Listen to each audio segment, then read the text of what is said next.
Та бүхнийг Есүсийн тухай түүх сонсхийг өрье. Энэ түүх одоогоос 2000 жилийн өмнө амьдрал үйл хэрэгээрэн хүн төрлөختний түүхийн хүрдийг үндсээр нь өөрчилсөн нэгэн хүний бодит намтар дээр үндэслэгдсэн юм аа. Есүсийн намтар сайн мэдээ гэдэг 4 номонд тэмдэглэгдэн үлдсэн байдаг бөгөөд Луу хэмээх нэгэн эмч тэдний нэгийг бичсэн юм аа. Есүсийн хэлж хийж байсан бүхнийг бидэнд сайтар ойлгуулахын тулд Луух болсон үйл явдлуудыг нүдээр үзсэн хүмүүсийн яриан дээр тулгуурлан энэхүү түүхийг бичсэн байна. Өнгөрөн удаж байгаа 2000 жилийн туршид Есүсийн амьдрал сургаал нь дэлхийн ард түмнүүдийг зөвхөн бишрүүлээ зогссонгүй. Улмаар сая хүн Есүсийн дагалдагч болсноор амьдрал нь өөрчлөгцөр байгаа билээ. Энэхүү түүхээс та Есүс энэ дэлхийд мэдлэх тухай эртний зүнжтийн урдаас зүгнсэн зүн хэрхэн биелснийг зарласан ер бусын элч нарын тунхаглалыг сонсох болно. ертөнцийн эзний хаан тулсхийн тухай Есүсийн сургаал зарим хүмүүсийг зөв замд нь оруулж, зарим нэгний зүйцлийг төрүүлж, сургаалыг сонссон хүн бүрийн амьдралд үзүүлсэн авгай нөлөөг та мэдэж авна. Муу ёрийн сүнснүүдийг номогдохч Есүсийн эрх мэдэл, байгаль дэлхийг захирах түүний хүч чадал, бүтээсэн гайхамшгуудын тухай та сонсох юм аа. Есүс өвдөж зовсон олон түмнийг эмчлэн эдгэж, амьдралд нь амар тайвныг авчирч байсан нь түүний энэрэнгүй өгөөмөр зан чанарын илрэл байлаа. Эцэст нь түүний нас барах тэр үеийг тойрсон ер бусын үйл явдлуудын тухай та сонсох болно. Ингээд Есүсийн тухай түүхийг одоо тухлан сонсноо. Ромын эзэн тулсыг эзэн хан Август Евдия улсыг Антипатрын Херод хаан захирч байгаа үед ертөнцийн эзэн өөрийн элч Гавриилийг Назар суурьнд амьдрагч нэгэн онгон охин руу илгээжээ. Түүний нэрийг Мари гэдэг байлаа. Ерөөсөн элч түүнд хандан: Мария, битгий. ертөнцийн эзэн таныг онцгойлон сонгожээ. Та удахгүй жирэмсэн болно. Гарах үедээ Иесус гэдэг нэр өг. Эр хүнтэй ордч үзээгүй би. Яаж жирэмсэн болох? Хүү чинь ертөнцийн эзний хүү юм. Тэр хүү мөнхийн хаан тулсыг захирна. Түүнээс хойш хэсэг хугацаа өнгөрлөө. Мари үнэхээр хөл хүндэтэй болжээ. Гэтэл олон жил үр хүүхэдгүй байсан Марийн хамаатан Элизабет нөхөр Захирия ах нар нь бас хүүхэдтэй болно гэдэг мэдээг авсан байлаа. Тэр дараа Мари тэдний дожхоор яаран явлаа.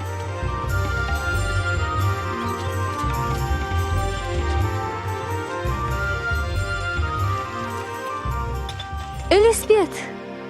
Мэри. Дүүмэн Мэри. ертөнцийн эзэн чамайг хорвог эмэгтэйчүүдээс онцгойл үзжээ. Бас хөөч нь олноос онцгой хүн болно. Чиний дууг сонсоод хөвлөд хөрөн баярлаа хөдөлж биш. Марийн сэтгэл ихэд хөдөлж хариулсан нь: Их эзнээ чин сэтгэлээсээ магтъя. Аврагч их эзнээ бодоход сүнс минь хүртэл жаргалтай байна. Үеийн үед би их эзний ивэлийг хүртсэн эмэгтэй болно.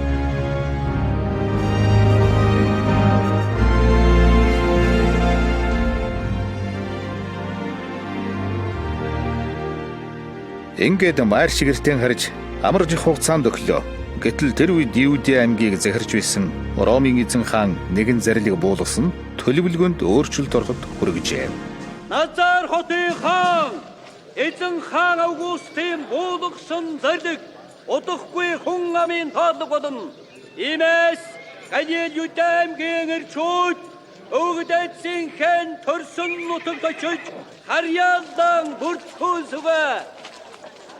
Ийхүү зарлигсоор Мари нөхөр Йосефийнхаа хамтаар хүн амын тоолгонд хамрагдахаар илжиг унан Бэтлехэм хотыг чиглэн хөдлөлөө.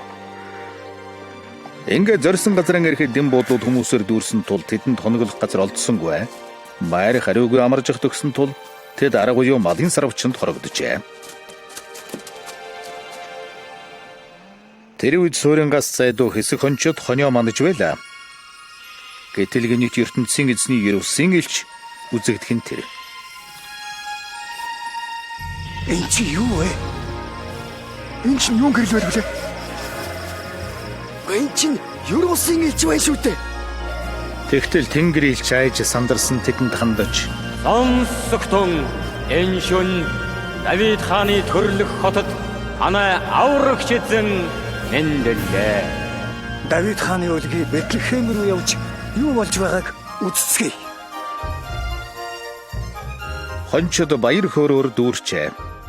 Учир нь Евжен заншил ёсоор хизээ нэгэн цагт аврагч ирж өөрийн амийг гмийн өргөл болгон хүмүүст авралыг өгөх ёстой байлаа. Тэд саяхан мэндэлсэн хүүг үзэхээр яаран явцгаалаа. Одолгүй хончид Мари, Йосеф, Есүс гурав дээр ирлээ. Өлгий дүүс нь ялхуу малын твшинд унтаж харагдана. Хончид буцах замдаа тэр шин тохиолдсон явдлыг ам булаалдан ярилцаж, аврагчийг илгээсэн ертөнцийн эзнийг магтаж явлаа. Тэдний үзэл сонссон бүхэн яг Тэнгэр элчийн айлсны дагуу болсон юм. Евдийн хууль ёсоор дөнгөж төрсөн бүстэй хүүхдийг 8 хоногцсон хөвч хөндөх хэмээх шашны нэгэн зан үйлийг хийх ёстой байдгийм. 7 хоногийн дараа Мари, Йосеф хоёр хүүгэн аван Евди аймгийн нийслэл Иерусалим орохоор хөдлөлөө. Хот дээрээ залуу гэрвэл олон түмэн бужигнсан нарийн гудамжаар явж шашны төв болох сүмд иржээ. Сүмд ороход нь тэднийг Шимон гэгч зөв шударга нэгэн хүн тосч уулзлаа. ертөнцийн эзний ариун сүнс Шимонд нас барахаас өмнө чи еврейчүүдийн олон зууны туршид хүссэн хүлээж байсан бүх хүнийг имийг уучлagч тэр аврагчийг үзэх болно хэмээн амласан байжээ. Есүсийг чухамхүү тэр аврагч хэмээн тэнсэн тэрээр хүүг тэрэн ертөнцийн эзэнд хандан ийхүү өгөөлрөн. Их эзэн минь та нэг аврагч хаан үзвэл одоо би санаа амар нүдэж юм. За энэ хүүхэд ертөнцийн эзний илгээсэн өнөх аврагч маань байх нэ. Их эзний хэнэрээр сайн сайхныг ерөөй. Хэдэн сарын дараа залуу гэрвэл маань төрсөн нутаг Евди аймгийн Назар сүрэн рүүгээ буцлаа. Хүүгэн тэр үед болсон Иерусалим үйл явдлуудыг Мари үе хэрэгэн дурсан. Энэ бүхэн зүрх сэтгэлд нь мартагдашгүй дурсамж үлдээжээ. Цаг хугацаа улиран өнгөрлөө. Есүсийг 12 настай байх үед түүний гэрүүлийнхэн Евдейчүүдийн жилүүр тэмдэглэдэг дээгүр өнгөрсөн гэдэг баярыг тэмдэглэхээр Иерусалим хотод иржээ. Баярын дараа эцгийнх нь буцаж явахдаа Есүс Иерусалим хотод үлдсэнийг мэдсэнгүй. Мари, Йосеф хоёр Иерусалимд буцсан ирж хотоор хүүгэн 3 өдрийн турш хайлаа. Эцэст нь тэд нар Есүсийг сүмийн хашаанд сургаал номлогч нараар хүрээлүүлэн тэдэнтэй ном хаялцсан сууж байхыг олж харжээ. Хүүгийн яриаг сонссон бүхэн хурц ухааныг бишрэн гайхаж байлаа. Энэ айхтар хүү чинь хэний хүүхдв? Эцгийнх нь хүүгийн хараад ихэд гайхаж ээж нь түүнд Хүү минь дээ, юунд биднийгээ зовоовд? Бид нар чамаа хичнээн их сандарч ирж хайва. Намайг ирж хайх хэрэггүй шүү дээ. Эцгийн хаан ажлыг хийх ёстой мөн та нар мэдэхгүй гэж юу? Ингээд Есүс эцгийнхэн хамт Назар руу гэртээ харсан байна. Оюун ухаан нь улам бүр өсөн тэлхэн хэрээр Есүс ертөнцийн эзэн ба бусдын хайрыг татсан нэгэн болжээ. Ромын эзэн хаан Жиберийн хаанчлалын 15 дахь жил буюу Есүсийг 30 нас хүрэх үед Марийн хамаатан Элизабетийн хүү Жогон ертөнцийн эзнээс нэгэн даалгавар хүлээн авсан байжээ. Жогон олон түмэнд хандан гэмт амьдралаасаа татгалзаж ертөнцийн эзнийг улснаа батлан усаар угаалгахыг сануулж байлаа. Тиймээс түүнийг Жогон Баптист хэмээн нэрлэдэг байжээ. Та нар гэмт амьдралаа орхицгоо. Энийг батлан усаар угаадаг. Тэгвэл ертөнцийн эзнээс уучлал тавна. Жогон Баптистийн тунхаглалыг сонсохоор олон түмэн Йордан голын эрэг дээр цугларч байлаа. Сургаалд нь итгэсэн бүхнийг тэрээр баталгаа болгон усаар угааж байжээ. Удахгүй ирэх их эзнийг хүлээж авахд бэлтгэцгээ гэж хэн нэгэн хүн тунхаглана гэсэн энэ тухай Яшахын номонд бичсэн байдгийн тэр хүн чинь би байна. Их эзний ирэх замыг бэлтгэн засцгаа. Хотгор бүрийг шороогоор дүүргэж толгод бүрийг тэгшилэн засцгаа. Та бүхэн хазгай газрыг засах мэт санаа сэтгэлэн шулуулгацгаа. Тэгвэл хүн бүр ертөнцийн эзний авралыг үзэх болно. Тэгвэл бид юу хийх юм бэ? Бид нар тэгээд юу хийх юм бэ? Бид нэр юу хийх гэсэн бэ? Хоёр дээл тавал хувцсгүй нэгэндэн дээлэн илүүчил. Хоол ихтэн хоосон нэгнээсэн бүү хармалцгаа. Багш. Албан татвар хураагч бид нар яах вэ? Тогтоосноос илүү татвар бүү тат. Олны дунд Ромын зэргүүдж бас байлаа. Бидэнд юу хэлмээр байна? Бид яах болж байна? Үний ямыг хүчээр битгий авцгаа. Өрөөд бусдыг гүтгэж болохгүй. Авдаг хөснөөс илүү мөнгөнд битгий шун. Та нөгөө аврагч муу юм бол тэрнийг бидэнд хэлж өгөөч. Миний дараа нэг чухал хүн ирнэ. Түүний шахагч тайлах хэрэг надад байхгүй. Би хүнийг зөвхөн усаар угааж өгдөг бол тэр хүн зарим чинь ариун сүнс өгч гэмтэнийг чинь мөнхийн зовлонгийн халуун галд шатааж чадна. Тэр хүн буудаг шигшин ялгаж хальс хогийг нь мөнхийн галд шатаах гэдэг юм гиндэ. Хүмүүсийг инхүү усаар батлуулж явах үед Назарет хотоос Есүс Йордан голд усан баталгаа хийлгэхээр жоогон дээр ирлээ. Жоогон ч түнд усан баталгаа хийхийг зөвшөөрчээ. Есүс уснаас гармагцсан залбирч эхэллээ. Яг тэр агшинд ертөнцийн эзний ариун сүнс тагтааны дүрээрээ түүн дээр бууж ирэхэд энэ бол миний таалан сойрходог цорын ганц хайртай хүмүн билээ гэсэн дуу Тэнгэрээс суурьятлаа.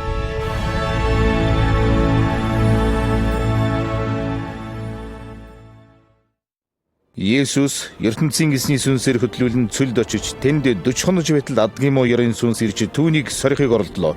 Есүс энэ хугацаанд юу ч идээгүй байсан тул ихэд өлссөн байжээ. Ийм байтал нь муу ёрын сүнс түүн дээр ирж Та үнэхээр ертөнцийн эзний хүү юм бол энэ чулууг талах болгол. Есүс Библиэс иш татаж хэлсэн нь хүн хоолоор биш ертөнцийн эзний хүчээр амьд явдаг гэж сургаалд нь байдаг юм. Тэгтэл муу ёрын сүнс дэлхийн бүх улс түмнийг хэсэгхэн агшинд Есүст харуулад Энэ бүгд минийх. Би тэднийг захих эрхтэй болсон. Би хүссэн хүндэн энэ эрхийг өгч чадна. Хэрв та намайг хүндлэвэл энэ эрхийг авах болно. ертөнцийн эзнээс өөр хэнийгч бүү хүнддэг гэж сургаалд нь байдаг шүү дээ. Эцэст нь муу ёрын сүнс Иерусалим хотын сүмийн хамгийн өндөр орой дээр Есүсийг авчираад Хэрв та ертөнцийн эзний жинхэнэ хүү юм бол эндээс үсэр. Тэр хүнийг харж хамгаалахыг ертөнцийн эзэн Иерусалим элч нартаа тушаасан учраас бэртэхгүй гэж сургаалд нь бичсэн байдаг шүү дээ. ертөнцийн эзнийг санаж хэрэггүй гэж сургаалд нь байдаг. Инхүү муу ёрын сүнсээр соригдсныхан дараа Есүс өссөн нутаг Назар сүрэндан иржээ. Бямбагарыг өөр ертөнцийн эзний тогтоосон амралтын өдөр байдаг тул Есүс синагог хамих ертөнцийн эзнийг хүндэлдэг хурлын танхимд очжээ. Түүнийг инхүү ордол ертөнцийн эзний сургаалаас уншиж өгөхийг түүнээс хүслээ. Жири хүмүүст гайхамшигт үннийг хэлэх гэж би ертөнцийн эзний ариун сүнсийг авсан юм. Хоригдлуудад эрх чөлөөний тухай ойлгуулж, сохруудад хараа оруулж, их эзэн хүн төрлөختнийг дарлаас чөлөөлж аврах цаг ирснийг би тунхаглахаар ирсэн юм. Сайхан ярьж байна шүү. Миний саяын уншсан зүйл маань одоо биелэл олж байна. Биелж байгаагийн шүү. ертөнцийн эзнээс ирсэн аврагч л биелүүлнэ. Бид яаж мэдх юм?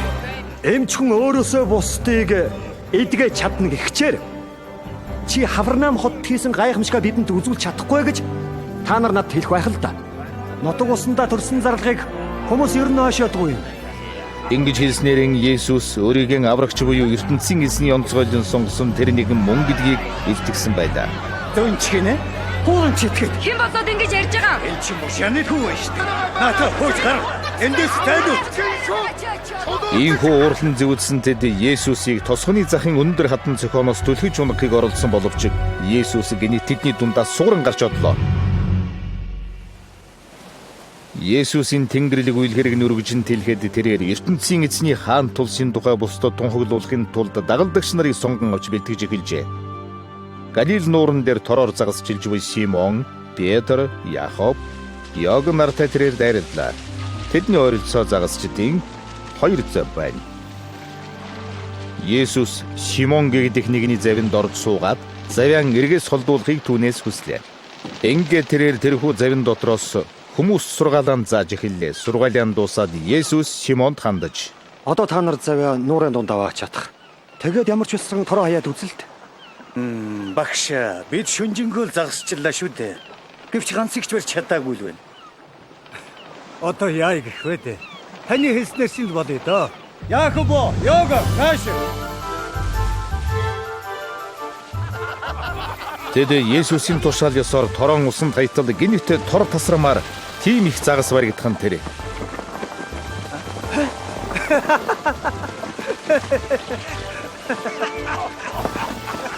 Йога, тавиаш туслаа.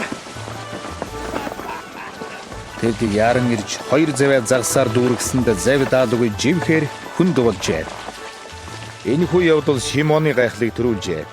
Тэрээр Есүсийн өмнө сүхрэн унаж түүнд гүн хүндэтгэл илэрхийлэн Их эзэн минь та яваач. Би чинь гэмтхэн. Бүү. Чи өнөөс хойш бусдыг миний араас дагвал.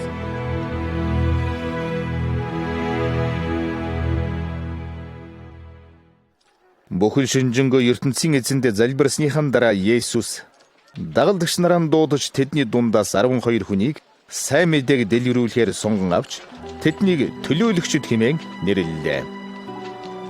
Загасчдаас Петр, Андрей, Яаков, Йога нарыг сонгожээ. Мөн Бартоломей, татвар хураагч Матай, Томас, Алфеийн хүү Яаков, Зелот намын гишүүн Симон, Яакобын хүү Иудас, мөн түнчлэн хожим нь Есүсээс сурвах Хариотын Юадас нар багтлаа. Бүхий л Юуди аймаг, Иерусалим хот хавь орчноос хүмүүс Есүсийг зорин ирсээр байна. Тэд Есүсийн сургаалыг сонсохын зэрэгцээ өвчнөөс салж, муу ерөн сүнснүүдээс чөлөөлүүлэхээр ирж байлаа. Есүс тэнд олон хүнийг эмчилжээ. Эзэн минь, таал бидэнд хэрэгтэй байна.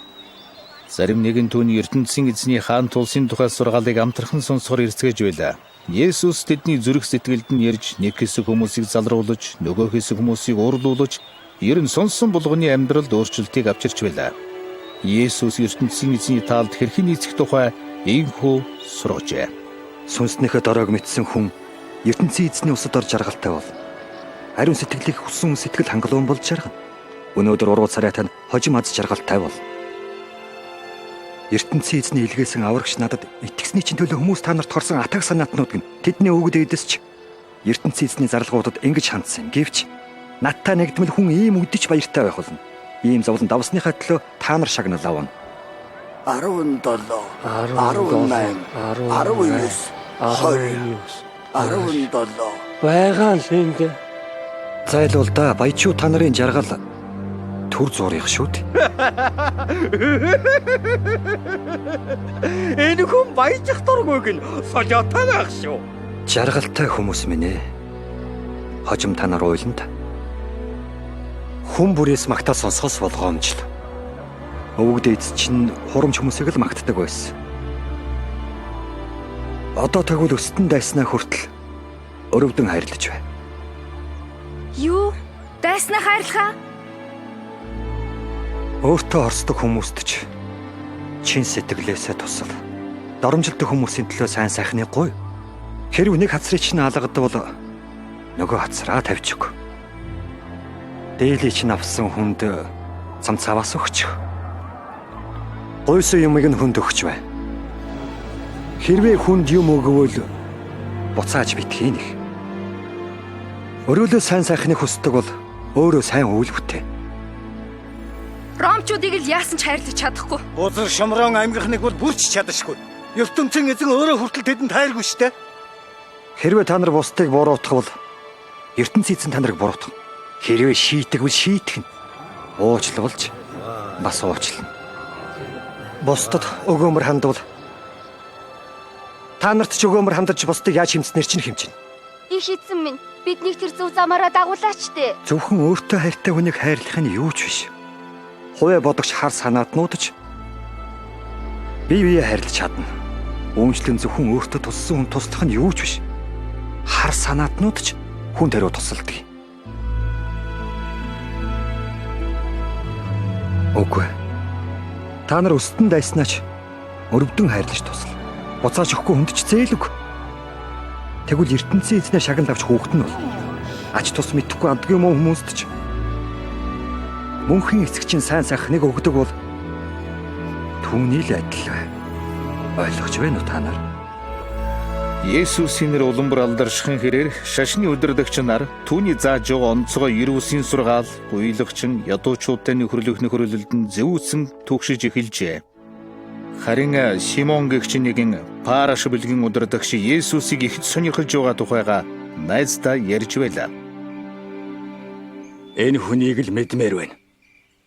Та энийг өнөөх аврагч гэж бодов уу?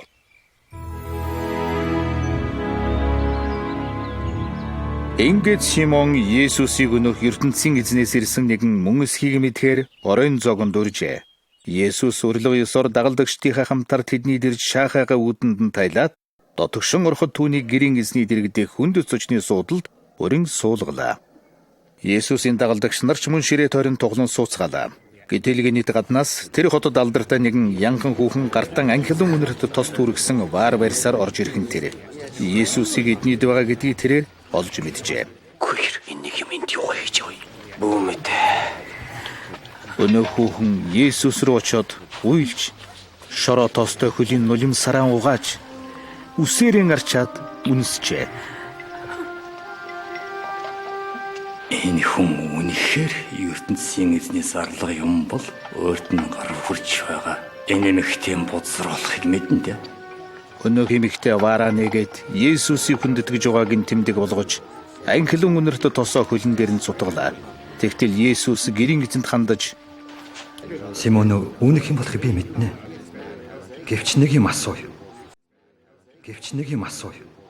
Хоёр хүн мөнгө зээлдэжээ. Нэг нь 500, нөгөө нь 50-ыг зээлдэж авсан байна. Аль нь ч төлж чадахгүй болохоор өөрийг хүчингүй болгожээ. Хэн нь мөнгө хүлэгчд илүү баярлах вэ? Их зээл авсан л илүү баярлах болно доо. Зүйтэй. Тэгвэл үүнийг хар. Намайг орж ирэхэд чи хөл угаах ус өгөөгүй. Гэтэл энэ эмэгтэй хөлийг минь нулимсаараа угааж үсээр харчлаа. Чи намайг угтахтаа үнсээчгүй бол энэ эмэгтэй хөлийг минь үнсэж байна. Чи намайг угтахтаа толгойд минь тосч тусаагаагүй бол энэ эмэгтэй хөл минь өмд тос цутгалаа. Хийсэн асар их хэмээн уучлсан ертөнцийн эзэнд нэмэгтэй их хайртай болжээ. Баг гэмтэй хүн түүнээс уучлал авахдаа баг хайрлал харуулах. Ингэж хэлээд Есүс өнөөх эмэгтэйд хандаж бүх гэмийг чинь уучлая. Итгэл чинь наварл амар тайван боцтой. Тэр яаж ингэж хэлж чадчих вэ? Тэр яаж гэмийг уучлах чадах юм бэ? Тэр өстө солиорч байна.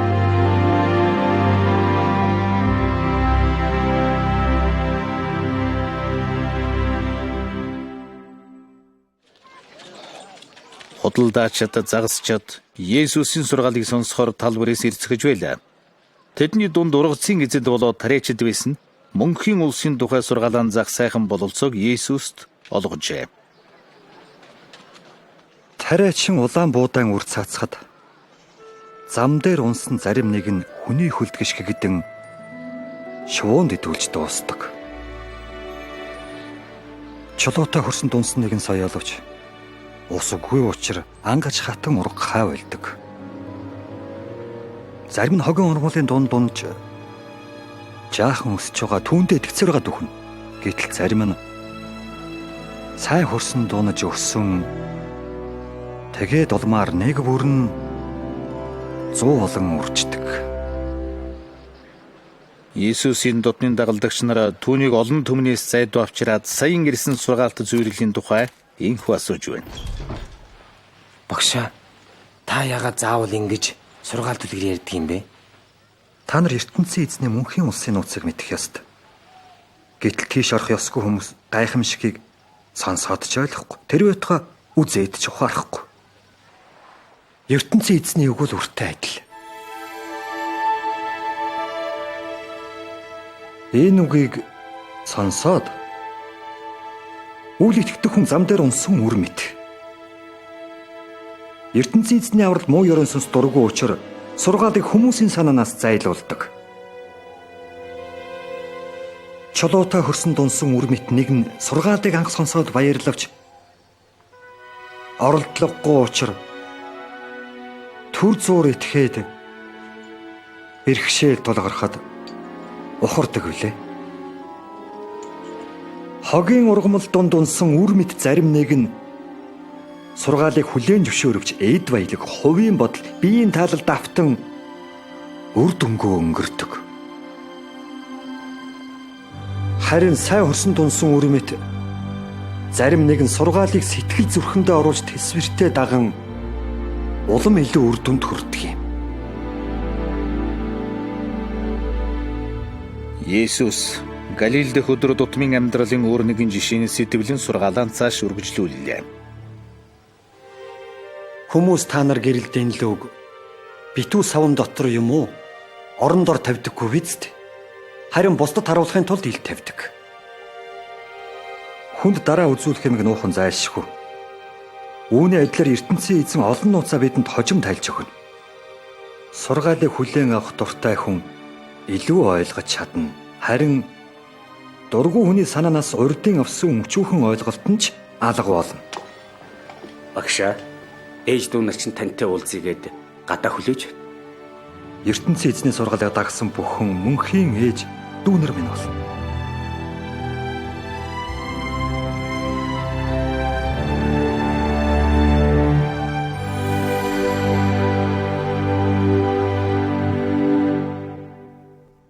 Нэгэн өдөр Есүс додны дагалдагчдийнхаа хамтаар Галил нуурын нөгөө эрэгт хүрэхээр заваар явжээ. Иймхүү явахдаа Есүс завинд зүрэмгэлжээ. Чи шуургатай технүүд нэлээд ширүүсэг төлөвтэй шүү. Тэгтэл хүчит шуургадаг гэж завийг зомгол мэд өсчүүлэн доторх хүмүүсийн хөмөрхөөр хүчтэй болох нь тэр. Харин Есүс унтсаар л байлаа. Айд сандарсан Петр цөхөрсөн хоолойгоор Багшаа! Иесус! Багшаа! Датман чивж шүү дээ. Бид ухнааштай. Биднийг аврааштай.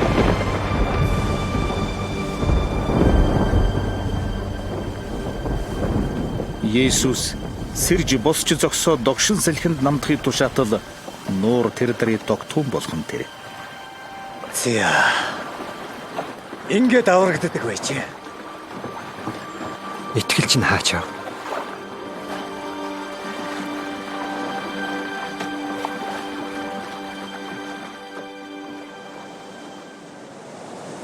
Шуургыг номогдхон намжаасныхан дараа Есүс дагалдагчдийнхаа хамтаар гадаар сүрэнг чиглэн хөвжээ.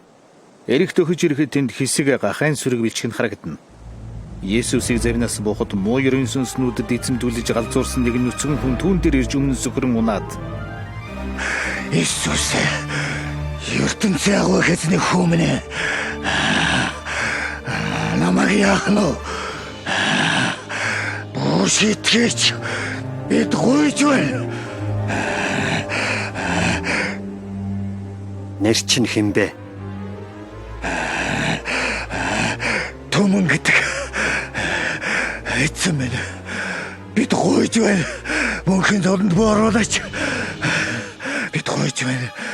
Тэр сүрэг хариу оруулаач. Бид гуйж байна.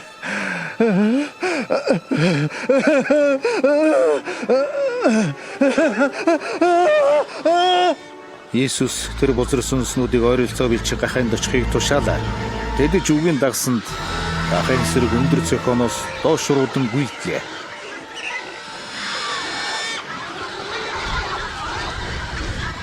Хей! Буцаад! Фокс! Хаагаад та эндээс явж үзье.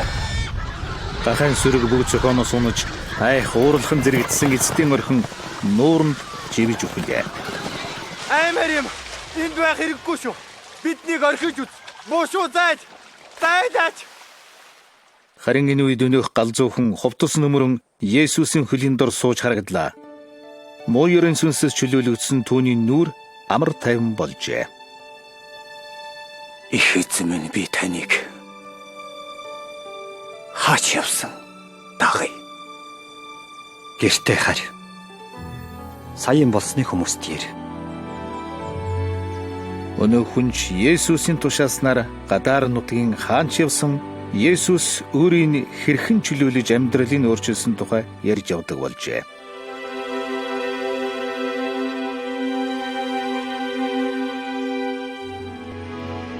Есүсийг Галил нуурын эрэгт орших Хафернаум хэмээх төм түжигнсэн нэгэн зүрэнд очиход нь мөнхийн улсын тухай сургаалыг сонсохоор ард олон хэдийний цугларсан байлаа.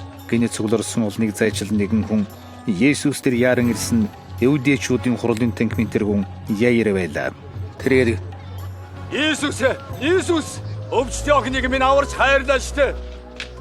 Эзэн минь өршөө. Тэр минь дөнгөж 12 тоо юм шүү дээ. Та манайд очооч штэ.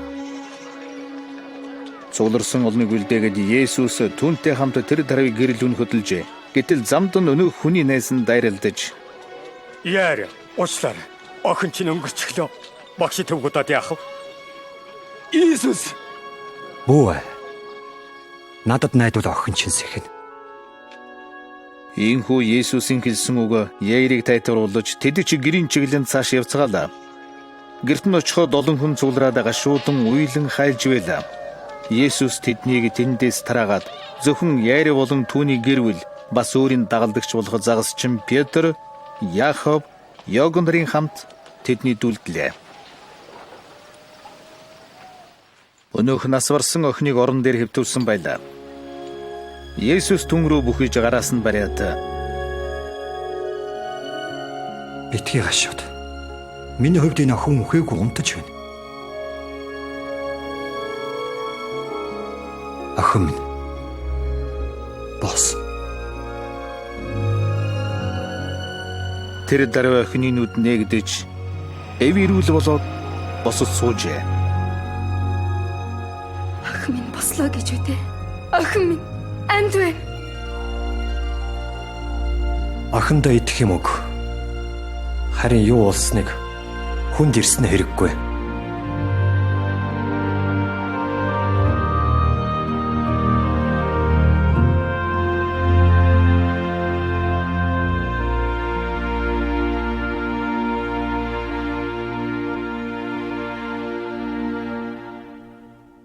Есүсийг Галил аймгаар хаанчиг явсан олон түмэн цугларсан байдаг байлаа.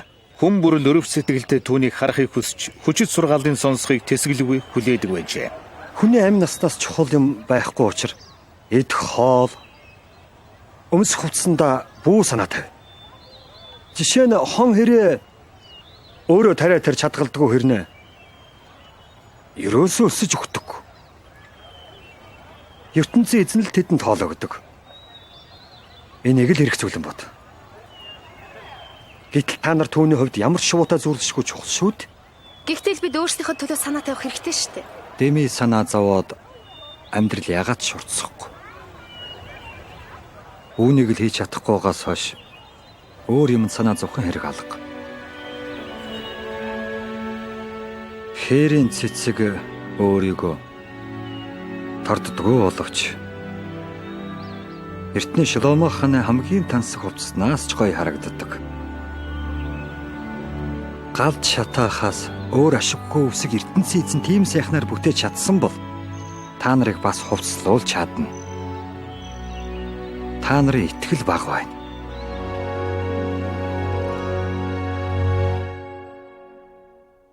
Тэгээд Есүс дагалдагчдаа дагуулan Симхэн Бетсайда хэмээх хотыг чиглэн явжээ.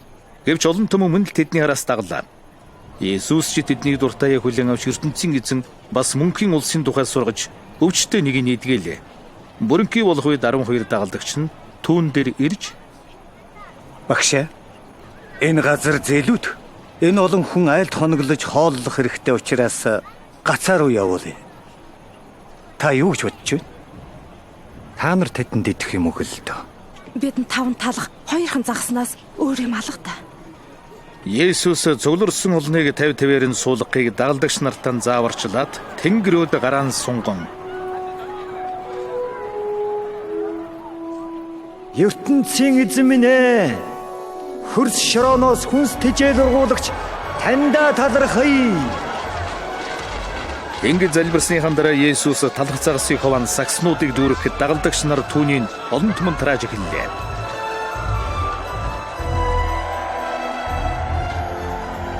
Гадны ирчүүдээс гадна тэнд байсан эмэгтэйчүүд хүүхдүүд цөм идэж цаджээ.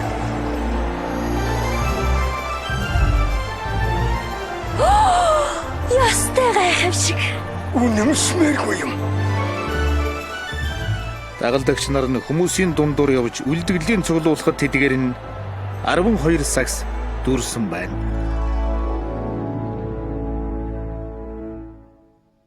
Нэгэн өдөр Есүс ганцаараа ертөнцийн эзэнд залбирсныхан дараа дагалдагч нар дээрэн ирээд хүмүүс миний тухай юу ярьж байна? Петр бусдаас түрүүлэн амн ээж Зарим нь таныг Жогон Баптист гэдэг. Зарим нь Элигах гэдэг. Зарим нь болохоор нас бараад дахин амилж ирсэн нэг зарлага гэдэг. Харин та нар намайг хэн гэж боддгоо? Та бидний аврагч эзэн.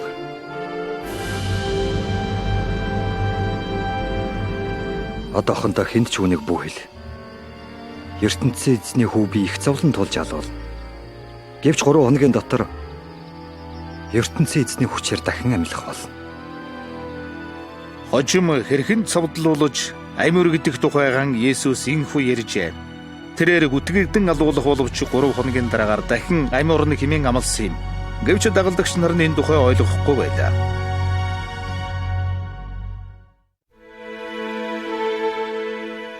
Нэгэн өдөр Есүс дагалдагч нартайгаа Хермон уулууд явлаа. Зуны сэрүүн сайхан өдөр байлаа. Тэрээр ойрын дагалдагч нар болох Петр, Яаков, Иоганн нараас бусдыг үлдээгээд уулын оргил руу залбирахаар гарчээ. Яа, ямар ихц юм бэ? Бүр эцэж ярихлаа шүү. Дагалдагч нар нь ядарсандаа зөөрмөглсөн байна. Харин Есүсийг залбирч байхад нүүр нь нар шиг гэрэлтэн хувцсан цав цагаанаар туяардаа. Петр, юу болоод байна? Зөөрмөглөж хивцэн тэд нар сэрж харахад эртний зүнч нар болох мөшөөх Элигах хоёр ирж гисэн Есүстэй уулзаж байлаа. Та удахгүй ажиллаангүй цайх болно. Та Иерусалим хотод алуулах нэ. Тэднийг явах үед Петр амнэж Багшаа. Энд байгаагийн маань хэрэг юу вэ? Мөшөөх Элигах та гуравт орох оромж барьж өгье. Та зөвшөөрөх үү? Гэтэл гэрэлсэн их үлэс Тэнгэрийг бүрхэж Тэнгэрээс энэ бол миний цорын ганц хайртай хүү минь билээ. Түүнийг сонсогдсон гэсэн нүргэлсэн дуу цуур ядхад дагалдагч нар нь ихэд айн балмагдлаа.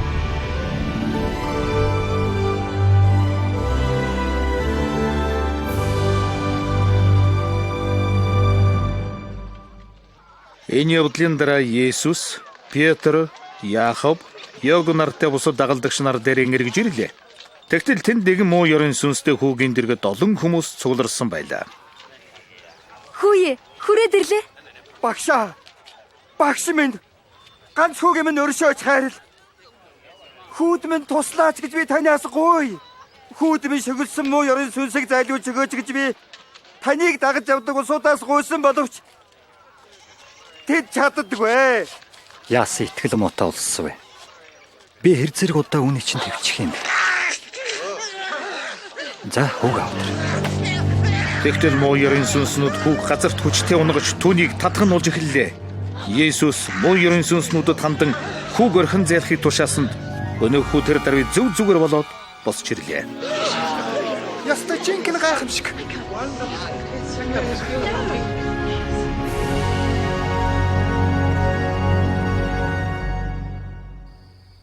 Нэгэн өдөр Есүс дагалдагч нарынхаа хамтаар тосгоноор өнгөрч явтал нэгэн хүн дайралдаад Багшаа, би таныг дагаж явна. Эхлээд гэр бүлийнхэнтэйгээ салахс гүйцэтгэв. Намайг дагахтаа замаасаа нятсан хүн ертөнцийн эзний төлөө зүтгэж чадахгүй. Намайг үнэхээр дагая гэвэл ам бие үл хайрлан өдөр бүр миний хойноос явж бай. Тийм бэрхшээл туулахаас татгалцсан хүн байвал үр тохирно. Харин миний төлөө амиа өгсөн хүн мөнхийн зовлонгоос аврагдана. Даян дэлхийг ноёр хоод ам хохирвол ямар ашиг байна? Хүн намайг үл ошин хэлсүгэнд минь дургуутсвал хожим би эцгийнхээ яруу алдрыг илтгэн энэ дэлхийд дахин эрэхтэй тэр хүн дургуцлаа илэрхийлнэ. Нэгэн удаа олон түмний дунд байсан зарим нэгэн шашны эрх мэдэлтнүүд Есүсийг сорихыг оролдлоо. Есүс сөргүүлж тэднээс хүн үхээд хэрхэн ертөнцийн эзний улсад орох тухай асуулаа. Бид яах ёстой юм бэ? ертөнцийн эзний хуулийг чи тайлбарлаж чадах уу? ертөнцийн эзнээ бүх зүрх сэтгэл, оюун бодлороо хайрл. Тэгээд бас нөхдөө өөрийн адил хайрл. Зүйтэй. Чи ингэвэл мөнхийн амьдралтай бол. Шашны тэргүүн Есүсийн зөв хариултыг хүлээн зөвшөөрчээ. Гэхдээ тийм ч амархан өчөөгөн өхийг хүссэнгүй. Харин нөгөөд гэдэг маань хэн блэ? Ромын тэргүүд л биш. Ромын хаан ч гэсэн биш. Өөрийн сонсож байгаа тэдгэр хүмүүсийн Шомрон ангийнхан дургүй гэдгийг мэддэг Есүс ийм нэгэн түүх ярьж эхэллээ. Иерусалим хотоос Ерихо хот руу хүрдэг зам нэлээд ил хул газараар дайрдаг. Тэгээд ч тэнд замын дээрэмчэд явуулахныг отож дээрэмддгийг хүмүүр сайн мэддэг байлаа. Нэг хүн Иерусалимаас Ерихо хот руу явж байтал замд нь дээрэмчэд довтлон хувцсыг нь аваад ухтлан зодоод явжээ. Тэр үе замаар явж байсан нэгэн сүмэн зэрэгтэн зодоосон хүнийг хараад холуур тойрч өнгөрөв.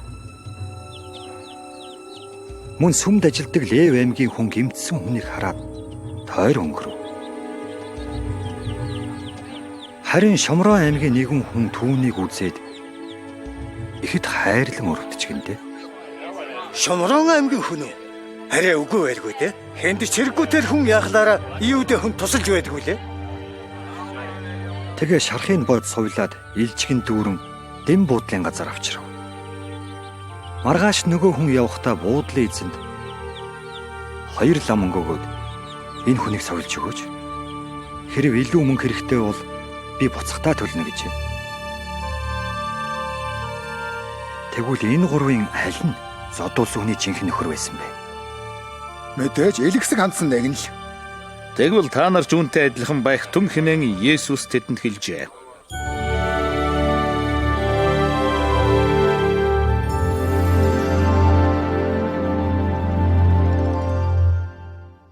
Есүс үргэлж ганцаараа ертөнцийн эзэнд залбирдаг байлаа. Нэгэн удаа дагалдагч нар түүнээс Багшаа та ертөнцийн эзэнтэй яаж ярихыг зааж өгөөч дээ. ертөнцийн эзэнтэй ярихдаа аава та хүн төрлөختнөр өөрийгөө хөндлөвл. Мөнхийн улсаа бидний дунд аягуулаач. Өдөр бүр бидэнд итгэх хоол өгөөч.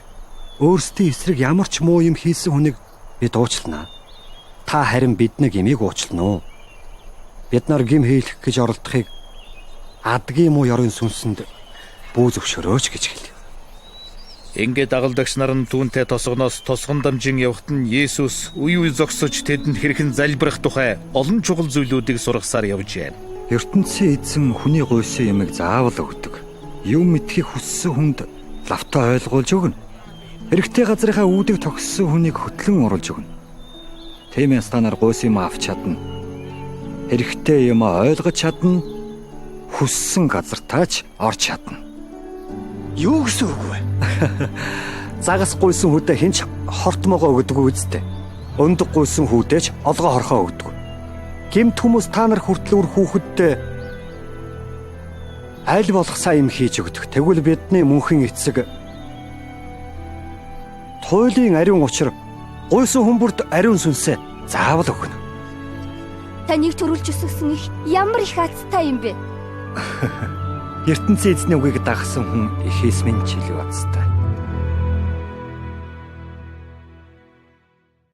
Хэдийгээр бүрэн ойлгохгүй байсан боловч олон хүмүүс Есүсийг дагаж сургаалын сонссоор л байлаа. ертөнцийн эзний мөнхийн улсыг өчүүхэн үртэй зөөрлөж болно. Өчүүхэн тэр үрээ сургасан өндөр модны мөчөрт олон шувуу үрээ засдаг шүү дээ. Энэ хүний яриг би нэг л ойлгохгүй. Төвний сургаал хүмүүсийг бодолд оруулдаг байсан боловч уян зөөлөн ашин хүүхдүүдийг татдаг байлаа. Хүүхдүүд хөлийнхэн дэргэд суугаад Есүсийн ярихыг чагнаж байлаа. Есүс дагалдагч нартаа хүнийг уруу татах юм зайлшгүй гардаг. Гэвч өрөөл бусдыг уруу татан гим хийлгдэг хүн л хөөрхий. Тийм хүн надад дөнгөсөө итгэсэн хүнээр гим хийлгснээс хүзүүндээ термин чулуу зүйлгээ далаа таягдсан дээр Итгэлийг маань баттгаж өгөөч. хэрв та нар өчүүхэн өрөө төдийл итгэлтэй бол үндсээрээ суугарч далайд очиж уурах гэж энэ модон төлөгтөл үгээ чин дагах болно. ертөнцийн эзэн тэгээд улсаа хэзээ байгуулах юм болж байна? ертөнцийн эзний улс бий болж байгаа нь харагдахгүй.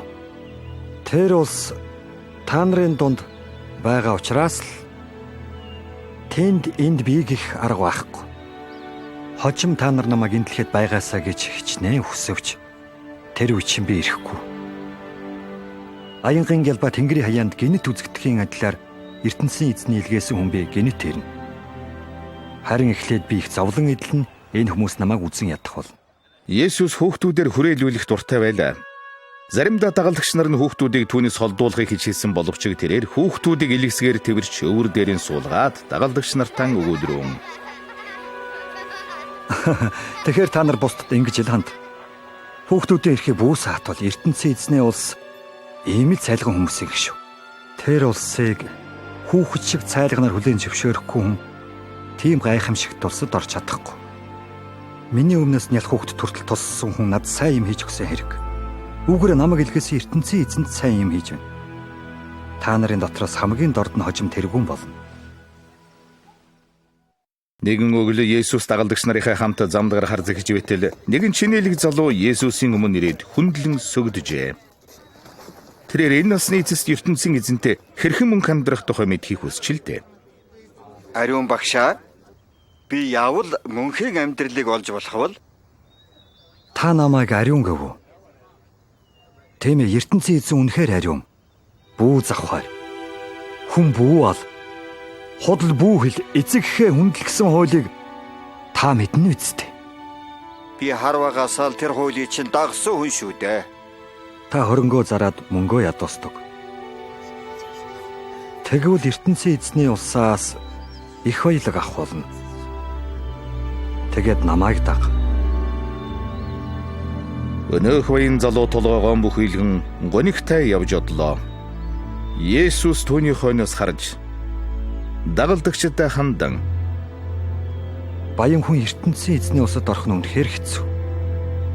Тэмээ зүүнээс үхчээр нэвтрэх нь баян хүн тийшэрхээс хамаагүй илүү амархан гэдгийг л та нар ойлго. Итгэлийг маань баттгаж өгөөч. ертөнцийн эзэн л хүний хийж чадахгүй юмыг хийн.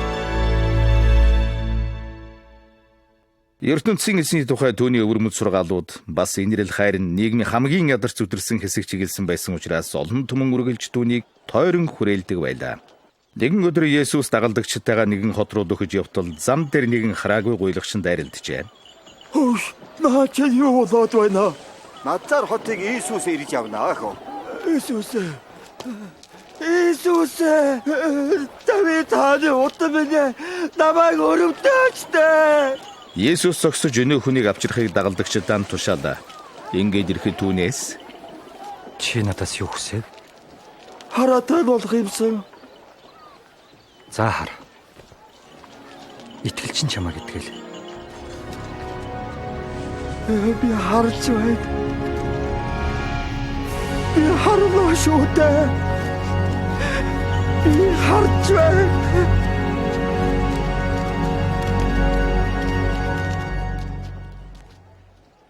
Есүсийн бүтээж байсан эдгээр гайхамшгууд нь түүнийг ертөнцийн эзнээс ирсэн нэгэн мөн болохыг баталж байлаа. Дотны дагалдагч нар нь Есүсийг аврагч хийсэн ертөнцийн эзний сонгосон нэгэн мөн гэж таньсан байна. Есүс дээгүр өнгөрөх баярыг тэмдэглэхээр Иерусалим руу явах замдаа Ерихо хотоор дайрчээ. Хаас сайгүй баярлсан олон түмэн түүний хүрээлэн авч гимээ хэрхэн уучлуулах тухай, мөнхийн улсад яаж орох тухай түүнээс асуужээ. Үнэхээр ертөнцийн эзэн та намайг авраарай. Их эзэн минь ертөнцийн эзэн авраарай болдгоо. Чинэлэг боловч шудраг ус захчаа хэмээх нэгэн татвар хураагч Ерихо хотод амьдардаг байлаа. Тэр чи Есүсийг харахыг туйлаас хүсчээ. Гэвч тэрээр маш намхан нуруутай байсан тул гудамжаар дүүрсэн олны дунд яваа Есүсийг олж харж чадсангүй. Тиймээс маньер Есүсийг харахаар бодон дээр авиран гарчээ. Энд албан татвар хураагч байх шивтэй.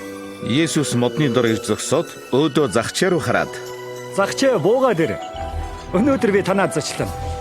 Манай дүү хэн эднийд орох юм бэ? Загчаа Есүсийг яаж таньдгийг? Үүнийг сонсоод баярлсан загчаа шалавхан модноос буугаад Есүсийг гэрлүүгээ дагуулan явлаа. Үүнийг харсан олон түмэн гайхаж хоцролоо.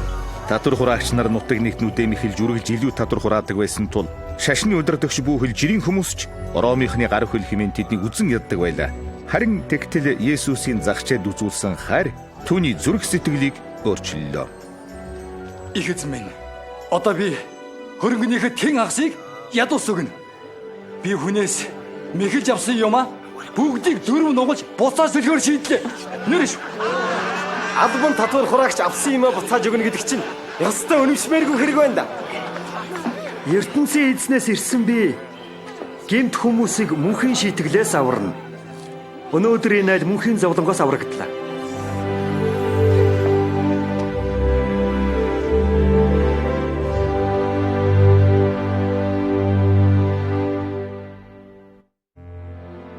Есүс Иерусалим хот руу ойртох үед тэднийг ямар үйл явдал хүлээж байгааг дагалдагчид додончлон ярьж байна. Намайг сонс. Бид Иерусалимд очино.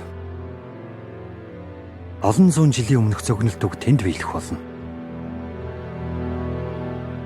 Хүмүүс намайг барьж харийн захирагчд өгнө. Тэгээд нулимж доромжлон ташуурдаа цовдлно. Алагдсанаас минь хойш 3 хоногийн дотор ертөнцийн эзэн дахин амьлуулна. Иерусалимд хож ирээд Есүс хот руу хязаалан илжиг унаж явжээ. Ингэснээр олон зуун жилийн өмнөөс зөнч нарын агуу хаан илжиг унсаар даруухнаар ирэх болно хэмээн бичсэн зүм биелэн олсон юм. Түүнийг тосгоор олон зуун хүмүүс сугларсан байх бөгөөд Есүсийг өөрсдийн хаан хэмээн нэрлэж Хосана, Давидын хүү Хосана. ертөнцийн эзний сарлага юм аа. Их эзэн минь зөв зам заагаач. Бүх алдар ертөнцийн эзэнд хүрэг. зарим шашны удирдагч нар энэ бүхэнд хорсон зэвүүцэж эхэллээ. Багшаа, та наад дагалдагчтай чимээгүй болгооч. Хэрвээ би дууга ураавал энэ зам дээрх чулуунууд бас л ашиглах үстэй. Манай хаан иржээ. Тэр шуургыг намдаадаг. Давидын хүү Хосана, тэр охиныг минь итгэсэн. Та бол хаан. Тэр миний нүдийг нээс.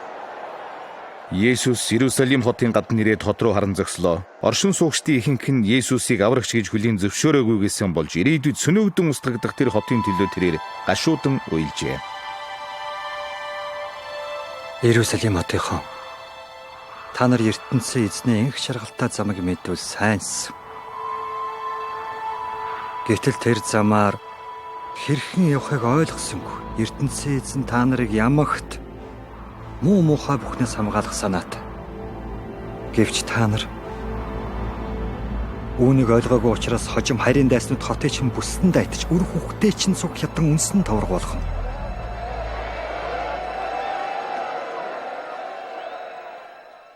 Иерусалим хотод дээгүр өнгөрөх гэдэг шашны баяр болоход 7 хоног дутуу хөл хөдөлгөөн ихтэй байна. Есүс хотын сүмийн босгыг алхан цэлийсэн том сүмийн хашаанд орлоо. Хотын сүм уул нь ертөнцийн эзний хүндлэн магтах газар байдаг билээ. Гэтэл харин шашны удирдагч нар сүмийг 8-аачин худалдаачдад өгч мөнгө солих, мал адгуус худалдаг зах зээлийн газар болгосон байлаа. За, 2 тагтаа авъя. Ямар үнэтэй? Ямаагаа аваарэ. Хамгийн сайныг шилээд ав. Энэ бүхнийг харсан Есүс уурлаж, худалдаачдын ширээг хөмөрч 8-аачдын газраас хөм босгожээ. Миний сүм надтай ярих газар гэж ертөнцийн эзэн хэлсэн. Одоо тэгэхэд дээрэмчтэй үүр болжээ. Өнөөгч мал руу очлоо шүү. Зогсоорой. Зогсгоо. Харуу дуудаач.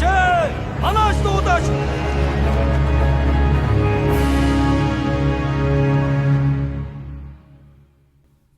Есүсийн алдар хүнд газар сайгүй тархаж байгаад төр шашны эрх мэдэлтнүүд түгшиж эхэллээ. Хэчнээн олон хүн тэрнийг хаамд өргөмжилж байна. Хаан гинэ? Гуйлагчийн янхан хулгайч нарын хаан байх та. Иймэрхүү амьтад өргөмжлүүлж байгаад нэг мэдгэд л ор сурггүй арилдаг юм чинь. Та сохроогүй үстэ. Өдрөөр олон хүн тэрнийг хүндэлж байна штэ. За тийм ээ.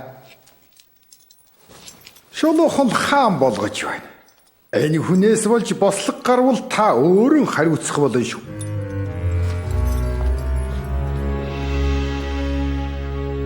Энэний хэлдэг зөв байх. Тэрнтэй чи яриад үзүүл яадгийг. Өдөр Есүс сүмийн хашаанд сургаалаанд заадаг байлаа. Нааш ирж хэлэхүүгүй юм сонс. Надад найдсан хүн мөнхийн амьдрал олж авна. Их эзэн намайг байгаа үед нь хайж ойрхон байхад нь дууд. Гэмт амьдралаа орхин шодрог бус бодлоо өөрчилж ертөнцийн эзнээс өршөөлгүй. Тэгвэл түүний хайрыг олж уучлал аван аз жаргалтай байх болно.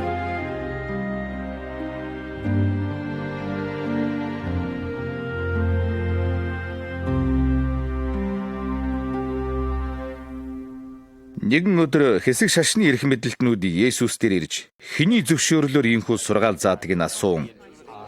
Гэлээд иймэрхүү юм хэлэх эрх мэдлийг чамд хэн өгсөн юм? Эхлээд би нэг зүйл асууя. Жогон Баптист хүнийг усаар угаах эрхийг анх хэнээс авсан юм? Эрх мэдэлтнүүд Жогон Баптистийн тухай хоорондоо зөвлөлдөн ийхүү ярилцаж байна. Одоо тэгээд яах вэ? ертөнцийн эзнээс авсан юм гэчвэл та нар тэгээд яагаад итгээгүй юм гэж хэлэндээ. Хинээс яваагүй гэвэл тэр нэг ертөнцийн эзний зарлаг гэж үздэг. Энэ олон хүн биднийг чулуугаар шитвэл яах юм бэ? Тэд Есүс дээр эргэж ирээд хэнээс эрх авсныг бид мэдэхгүй. Тэгвэл би та нарт хэнээс эрх авснаа хэлэх хэрэггүй байх.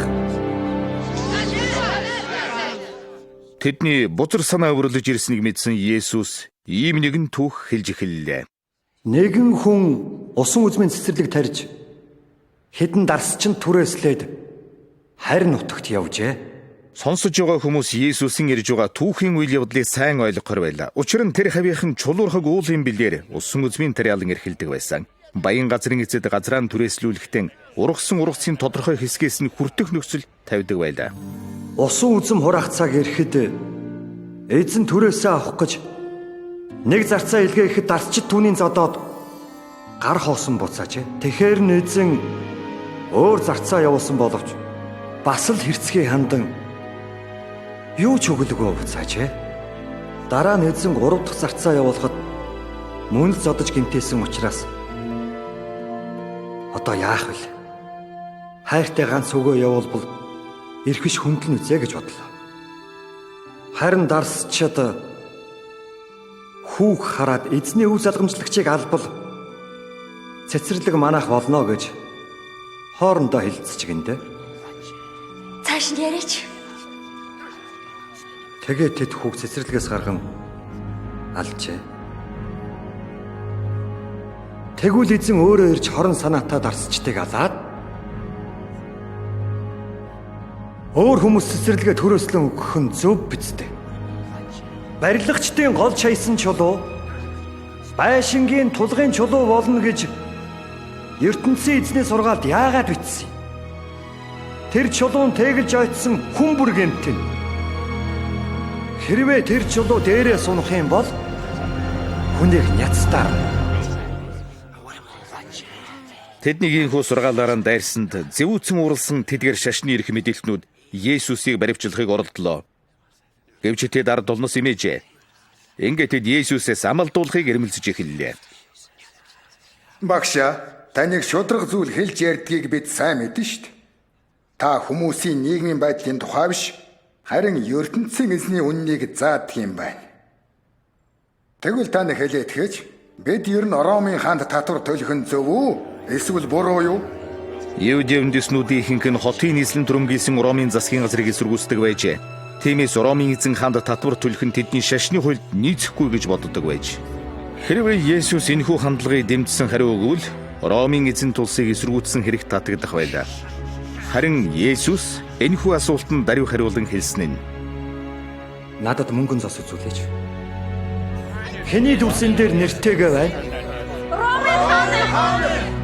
Тэгвэл хааны эмийг хаанд нь, ертөнцийн эзний эмийг ертөнцийн эзэнд нь өг. Ёстой нэг мадлуу да. Шашны эрх мэдээлтнүүд Есүсийн энэ үгэнд юу ч хэлж чадсангүй амаан таглуулжээ. Нэгэн удаа Есүс сүмд хүмүүс ертөнцийн эзнийг хүндлэхээр хэрхэн өргөл өргөж байгааг ажиглан зогслоо. Тэдний дунд нэгэн ядуу бэлэвсэн авгай хоёр ширхэг зис зоос өргөж байлаа. Шалахгүй юм өглөө дөө. Арай илүү өгч болсонгүй юу?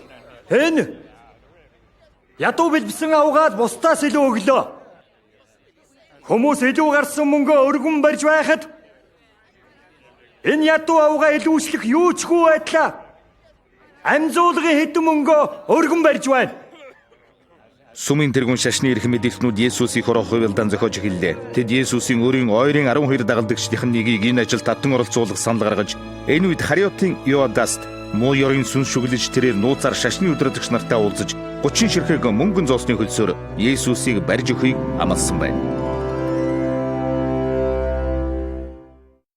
За одоо Иудейчүүд дээгүр өнгөрөх баяраа тэмдэглэж эхэлжээ. Есүсийн ойрын дагалдагч нар болох Петр, Иоганн баярын зоогонд хэрэглэхээр хоньны мах бас бус зүйл худалдаж авахар явжээ. Ингээд зоог аврах цагч болж Есүс 12 дагалдагчийнхаа хамтаар нэгэн байшингийн 2 дугаар давхар зассан ширээнд сууцгаалаа.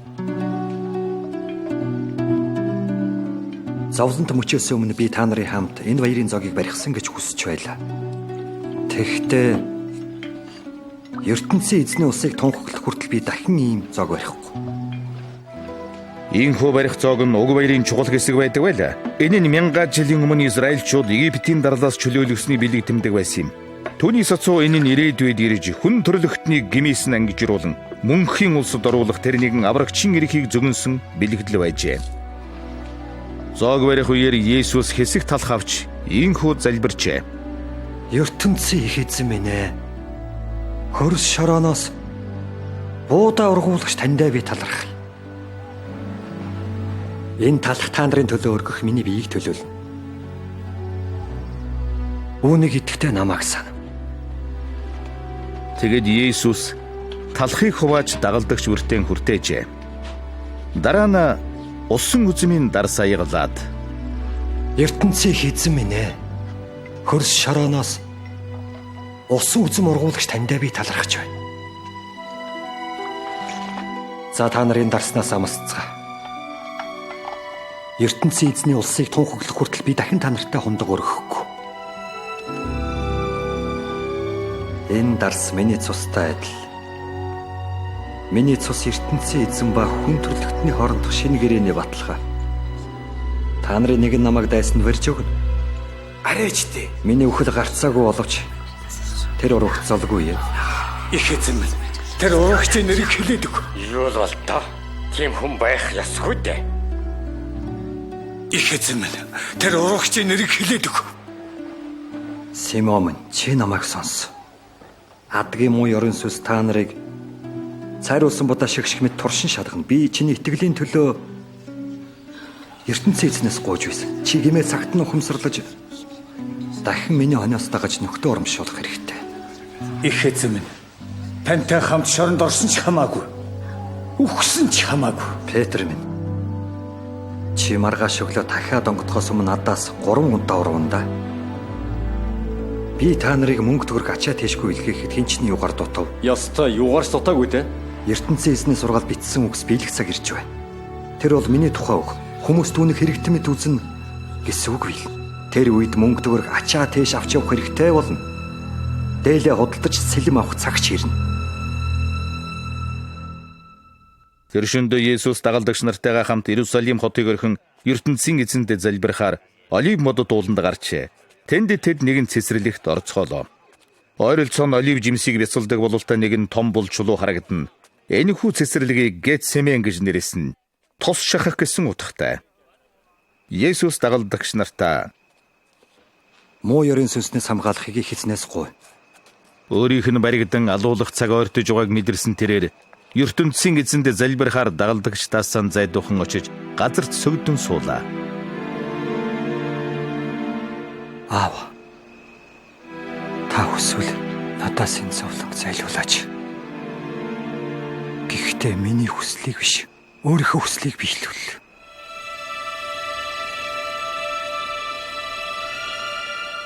Тэр ихэд зовж шамлан байхад хөлсөн газарт том цусан туслууд болон унаж байлаа. Харин тэгтэл түүн дээр Ервөсийн ирч ирж зоригжууллаа. Тэгээд босож дагалдагч нар дээрэн ирэхэд тэд цөм унтсан байлаа.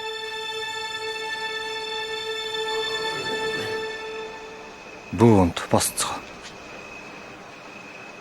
Муу ёрын сүнсэнд уруу татагдахгүй тулд их эзнээс гуй. Гэнэт Хариотын Юадаас олон шашны удирдагч сүмийн зэрэгтнүүдийг дагуулan ирлээ. Тэгээд уруугч Юадаас Есүс рүү дөхөн ирж түүнийг тэрэн үнсчээ. Тэгтэл Есүс түүнээс Юдас. Чи намайг дайсанд барьж өгөхийн тулд үнсэж байна. Гэтэл хэдэн дагалдагч нар хувцсандаа нуусан элдэн суглаад Эзэн минь, энийг солимдчихгүй. Энэ бариад ав. Гэтэл Петр Есүсийг хамгаалахаар урагш хараач хутгаараа сүмийн тэргүүний зарцсан чихийг тас огтлоо. болцгоо. Ингэж хэлээд Есүс мөнх зарцын чихэнд хүртэл тэр эвэрүүл боллоо. Гайхалтайя. Та нар намайг дээрэмчмэд үзэж сэлэм шийдэмтэй ирэх хэрэггүй байсан. Өдөр бүр сүмийн хашаанд байхад минь та нар намайг бариагүй штт. Харин одоо дуртай юмаа хийх эрэхтэй болж байх шивдээ. Бариадав. Цэрэгүүдч Есүсийг өслөн авч гарыг хүллээ. Харин дагалдагч нар нь бүгд айсандаа тал тийшээ зүгтэн арилжээ.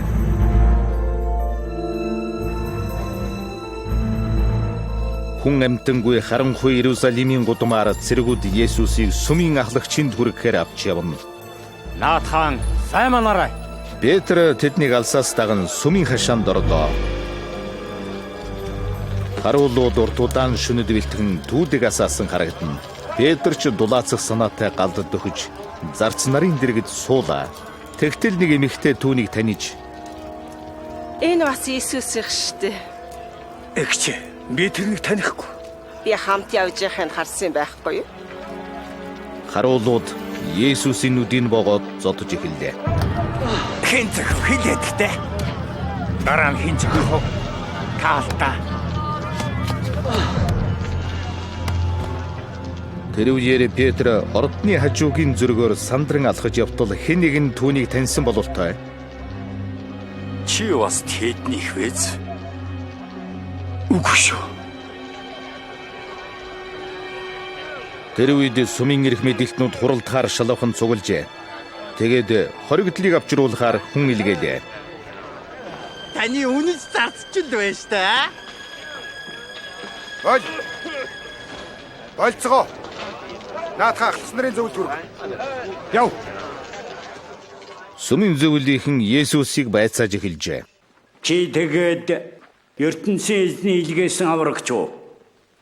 Миний үгэнд та нар итгэхгүй. Намайг юу ч асуусан та нар хариулж чадахгүй. Үүнээс хойш ертөнцийн эзнээс ирсэн би баруун гарынхын хүндэс суудал заларна. Тэгээд ирчэнэ. Чи юм уу? Та өөрөө ч хэлж байна. Бидэнтэй ингэж ярих хэнгэн дол. Элсэн үгийг бид чихээр сонслоо. Гэмт итгэхэд юм аа. Захирч Пилатад өргөөл. Наатхан аваад зайл. Есүсийг авч явахад олны дундаас нэгэн хүн Петр руу зааж Энэ хүн Иесус их гэдгийг гарцаагүй. Тэгээд ч Галил аймгийнх юм байна. Та нар юу ярьж байгааг чинь ойлгохгүй л байна шүү. Тэрэгшинд Есүс дагалдагч найснуулах Петрийг харлаа. Тэгтэл Петр Есүсийн өрд зүгнсэн зүнг гинэд санджээ. Петр минь. Чи маргааш өглөө дахиад онгодохоос өмнө надаас 3 удаа ургана. Петр гашуудан харамссаар нулимс туслуулан тэндээс явлаа.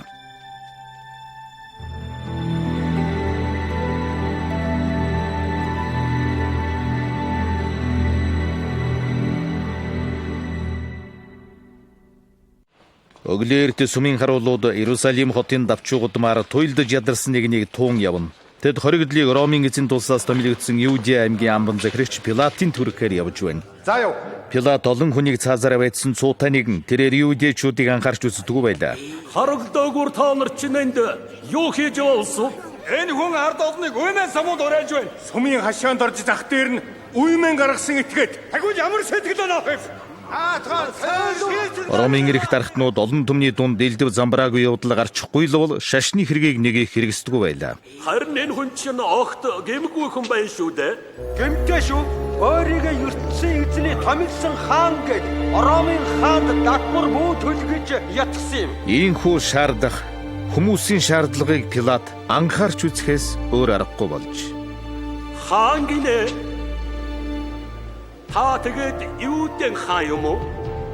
Таач хэлж байна. Галилаас гараад одоо бүр энд ирчихэд байгаа юм. Галил гинэ. Галил аймгийн хүн юм уу? Тэгвэл хэргийн Хэрод хаан шийдвэрлэнэ. Хэрод хаан энд байгаа баха. Тэш наваад яваа. Мэдээ.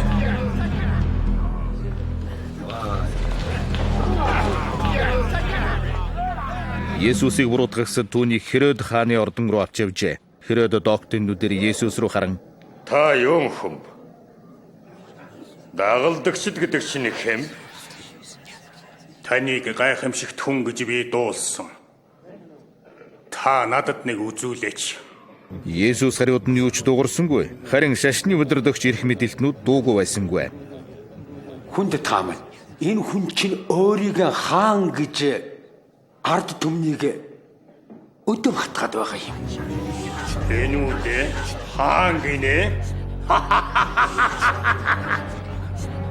Херод Есүсийг дөрмжилж түүгээр даажигнан өөрийн хаан нөмрөгөө нөмрүүлээд Эхм хаан баг сайн ташуурт. Энийг Пилатад буцаа. Энэ хот түүний харьяа.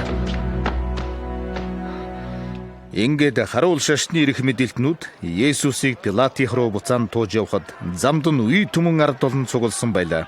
Цэргүүд баяр үзэхээр хэрэгсээ зэрэг олон зуун хүмүүс Есүсийн ялагдахыг харахаар иржээ. Гэвч Пилат Есүсийг шийдэхийг хүссэнгүй. Энэ хүн цаазлуулах ял үйлдэггүй юм байна. Би ташуурдуулаас сулалчихъя гэж бодож байна. Шашны ирэх мэдээлтнүүдийн ятгалгаар цугласан олонний санаа өөрчлөгдлөө. Гэлвэрийн баяраар та нэг хоригдлыг олны үснээр сулалдаг шүү. Тэр үеийн заншлаар жилвэр дээгүр өнгөрөх баярын өдрөөр ромчуудад цаазар авах ял авсан нэг хоригдлыг сулалдаг байлаа. Тэгвэл Варабыг чөлөөлж өгөөд. Тийм ээ. Энийг цаазар. Есүсийг цаазар. Та цовдлоо. Зүйтэй та цовдож хай. Чи ташуур. Харуулууд Есүсийн хэрцгийгээр ташуурдан зодсон долон түмний ба хансангүй. Та юугаа хүлээгээд байгаа юм бэ? Загалмаа татаж. Ард олны босхоос айсан Пилат аргагүй юу Есүсийг модон загалмайд хатаж цаазар аваачхыг зөвшөөрлөө. Тэгээд Пилат хүмүүсийн шахалтаар зандалчин Барабыг чөлөөлөхөр боллоо. Харин түүний оронд Есүсийг цовдлох зарлиг үйлдээд хүмүүст хандаж би энэ хүний үхэлд буруугүй шүү гэлээ. За бид болон бидний өр хүүхэд үүний буруутан болог. Амбан захирагчийн цэргүүд Есүсийг ордон руу авч орлоо. Сая хин зогсны таагач хаангүй та биднийг аварна үсттэй. Аварна үсттэй. Заалю. Ажлаа шалахын дуусгая. Есүсийг инхүү зодод дуусаад дээлийн өмсүүлж зодуураас цусан урсан мөрөн дээр нь загламын хөндлөн дүнс үүрүүлж хүллээ. Тэгээд олон түмэн дүүрэн цугласан Иерусалимийн гудамжаар хүчлэн тууж явлаа. За яв. Өглөөний 9 цагийн үед цэргүүд Есүсийг туусаар гэмт хэрэгтнүүдийг цаацалдаг Голгата буюу гавлын газар хэмээх Иерусалимийн гадна орших өндөрлөг рүү хөдөлжээ. Гэдрэг. Хөөхий. Цайлаадаг гэж. Ямар айхтар тамлсан бэ? Ядарч туйлдсан Есүс бүдрэн газар тунлаа. Өнөө хүнд дүнз түүний мөрийг даржээ. Үүнийг харсан Ромын цэргийн дарга хүмүүс тундаас түүний дүнзийг өргөхөн хайж. Хай! Нэр чинь хэн гэдэг вэ? Би Хөөрн хотын Симон байна. Ишээ явна хөө. Хөлгийн тайл. Яваач. Хашаваач. Олон хүмүүс Есүсийн ардаас дагаж явхад гашуудж үйлсэн хэдэн эмэгтэйчүүд түүнд ойртон Их эзэн минь би таныг анх хайрладаг шүү дээ. Та энэс чи ахын уучтаа ууч. Эзэн минь. Оо. Ахай. Иерусалим хотын эхчүүд миний төлөө биш. Өөрсдийнхөө хүүхдүүдийн төлөө уйл. Хурамадыг асаахан нойтноос амархан байдаг. Гэмт хүмүүс надаас илүү зовно. ертөнцийн эзэн маань танд туслаг. Би таныхаа төлөө ертөнцийн эзнээс гуйнаа. Ингээд тэд Голгатад ирж цаазлах ажиллагаа эхэллээ. Есүсээс гадна хоёр өөр гэмт хэрэгтнийг цаазлахаар авчирсан байлаа. Тэдний хувцсыг тайчаад үүрч ирсэн дүнзийн босоо дүнзэнд бэхэлсний дараагаар дээр нь Есүсийг хэвтүүлж гарыг хавтлаа. Тэгээд цэргүүд хөлийн мөн хавтлаа. Өшөө дуусгаарай. Оргоо. Саад. Алсатай. Ингээд гурван загалмайг бас усныхан дараа цэргүүд Есүсийн толгойн дэхэнтэй Энэ бол Эвдэшүүдийн хаан болоо гэсэн бичгтээ самбар хаджээ. Тэгээд зэргүүд тэдний хэрхэн амьд явахыг хар зогслоо. Тэгтэл Есүс амнээж Аава юу хийж байгаагаа ойлгохгүйд нөхөршөөр. Харуулд гарсан зэргүүд Есүсийн хувцсыг хэн авах тухай баргалдана. Энэ чин жирийн хүний хувцс биш байна да.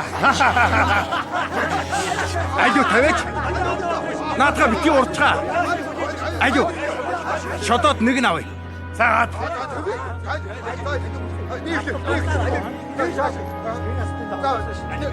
Орсотал. Ацтайрэ. Чи наадгараа юу хийх гэж байна? Цугласан олны дотор Есүсийг буруутгаж цовдлуулсан шашны эрх тушаалтнууд зогсож байлаа. Бусдыг авардаг байсан хүн одоо өөрийгөө авраг. Чи үнэхээр ертөнцийн эзний илгээсэн аврагч муу юм бол наад загал манаасаа буугаад ирдэ. Одоо бас нэг гайхамшиг үзүүлээд ихтэй. Тэгтэн нэг цэрэг хэсэг зөөлөн эдийг исэн дарсанд дүрж Есүсийн аманд түргэлээ. Чи июдэн хаа юм бол өөрийгөө авраач те. Есүс дарсыг амссангүй. Түүний хажууд цовдлогдсон гэмт хэрэгтний нэг нь бас Есүсийг даажгнаж. Чи үнэхээр ертөнцийн эзний илгээсэн аврагч юм бол биднийг бас авраач. ертөнцийн эзний уур хилэнгээс яахгүй нь. Чи бид хоёр зах шитгэлээ авсаа. Энэ хүмүүс юм хийгээгүй шүү. Иесус та эзэн тусад тоглохтой намайг бодоорой. Өнөөдөр чи миний хамт мөнхийн жаргалд орох болно. Хэсэг хугацааны дараа гинэт нар харанхуйлж газар сайгүй тас харанхуй боллоо. Иерусалим хотын сүм Дариунаас ариун гэдэг нэртэй нэгэн хэсэг байдаг өгөөд жилд нэг удаа сүмийн тэргүүн тийш орж ертөнцийн эзнээс хүмүүсийн гмийг уучлахыг хүсэн өргөл өргөдөг байлаа. Ариунаас ариун газрыг сүмийн гадаад хэсгээс тусгаарладаг нэгэн том хөшиг тэгтэл дээрээс нь доошоо цуурагдлаа. Сүнсийг минь одоо өөртөө аваач. Олон ялтны амьд тавихыг нэг бус удаа үдсэн хашир зуутын дарга амьдралдаа ийм үхэл үдсэнгүй. ертөнцийн эзэн алдар шиг үнэхээр гэмгүй хүн байж тээ. Цэргүүд Есүсийг гүйцэд үгсэн эсхийн шалгаар жадаар хавир гурван сүл битэл ус цус холилдон гарлаа. Есүс амьд тавьжээ. Баяраас бусад өдөр бол цогцсыг загалмай дээр нь хонуулах нь энгийн үзэгдэл байжээ. Шашны өдрөдөгч нарын нэг Арамат хотын Йосеф гэгч нэгэн Есүсийг цовдлуулахын эсрэг байлаа. Тэрээр Пилатаас Есүсийн шарлыг оршуулах зөвшөөрөл гуйхад Пилат зөвшөөрчээ. Йосеф Есүсийн цогцсыг даавуунд ороож шинэхэн ухсан хатан булшинд хийж үүдийн нөхөр чулуугаар дарууллаа.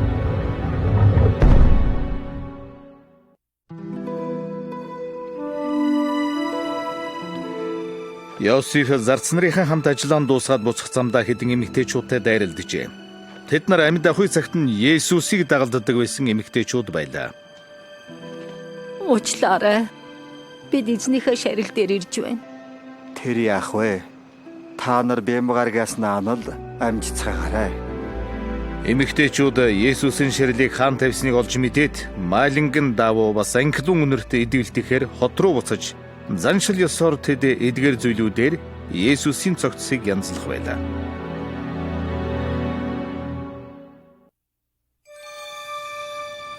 Ингээд нямгаргийн өглөө тэд эртлэн босч хатан булш руу яаран хөдлөлөө.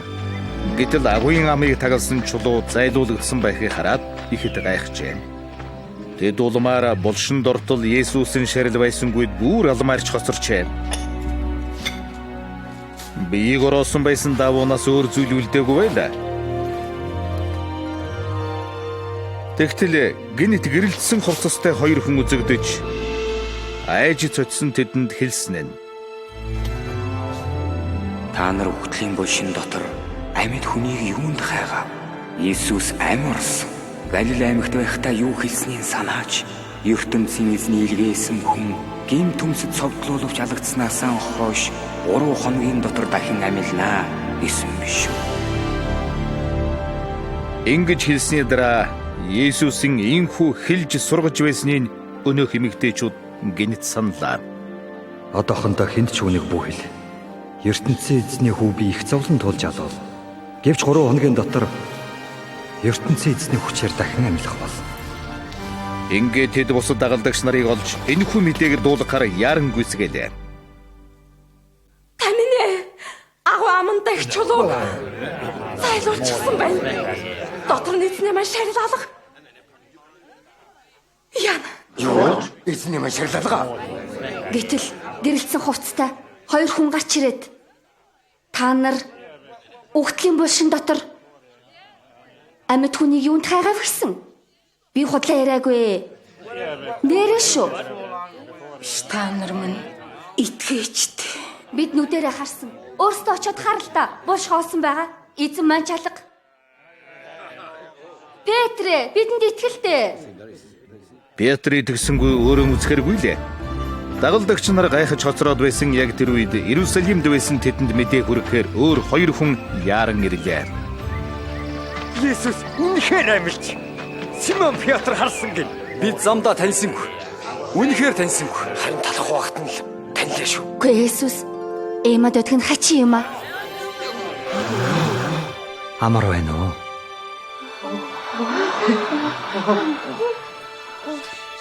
Есүс гинэт тэдний дунд ирчихсэн зогсож байлаа. Эцэс минь. Тэд анхандаа хийм үзэж байна хэмээн санаж айж сандарцгаажээ. Бүү айцгаа. Юун та нар эргэлзээ? Тэр гар хөлийн минь хараач. Би өөрийн биеэр байна шүү дээ. Би минь бариад үз. Ямар ч муу ёрын сүнсийн бодтой байдаггүй юм. Урд нь би та нарт олон удаа өөрийнхөө тухай ярьж байсан биз дээ.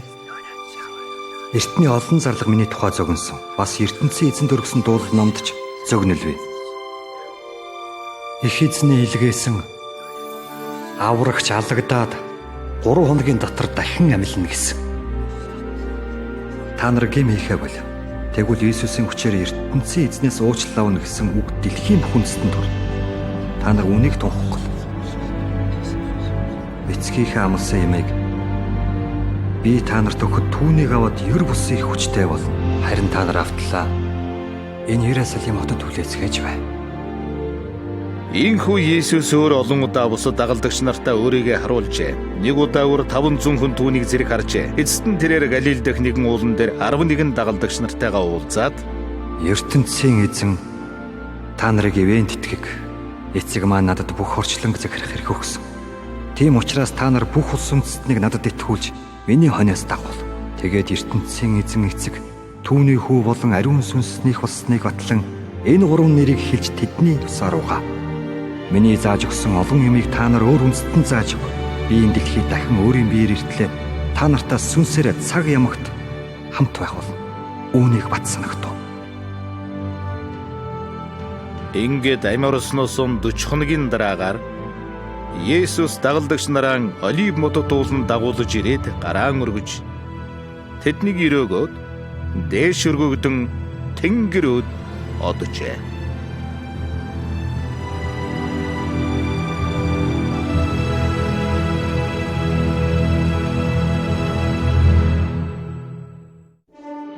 Энэ бол бүх гайхамшгуудаас хамгийн гайхамшигтай нь Есүс үхлийг үрж ялан дийлсэн. Тэрээр үнэхээр ертөнцийн эзнээс илгээгдсэн нэгэн мөн юм аа. Өөрөөр хэлбэл бүхнийг бүтээсэн ертөнцийн эзэн өөрийн биеэр ирсэн хэрэг байж байна. Тэрээр гэмгүй ариун амиа энэ дэлхийн гмийн төлөх өргөл болгохын тулд ирсэн юм. Энэ нь бүр ихнээсээ өөрийнх нь төлөвлөгөө байж байна. Хэрвээ бид Иесусыг аврагчаа болгон хүлээн авах юм бол тэр бидний гмийг уучлах болно. Түүнд итгэсэн хүмбэр гмэн уучлуулж мөн хамийг бэлэг болгон хүлээн авна.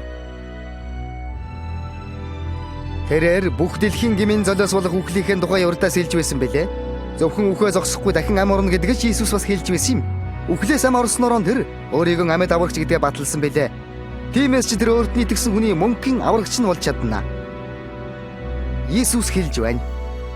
Би үхөхстийг хүртэл дахин амьлуулж амьдрал өгч чадна. Надад итгэсээр нас барсан хүнийг би дахин амьлуулна. Өнөөдөр Иесус таны гмийг уучилж амьдралыг чинь хайр амар тайвнаар дүүрхийг хүсэж байгаа. Тэрээр таны одоогийн амьдралаас чинь хайгүй илүү сэтгэл хангалуун, учир утгатай амьдралыг танд харуулахыг хүсэж байдаг юм. үүдий чинь тогшоод зогсож байгааг минь хараач. Миний дууг сонсоод хаалгаа нэвэл амьдралд чинь би орно.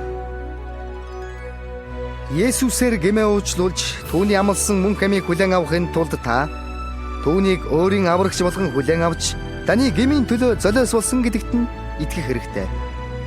Хэрвээ та итгэвэл тэр таныг хүлээж авахд хязээд бэлэн байна.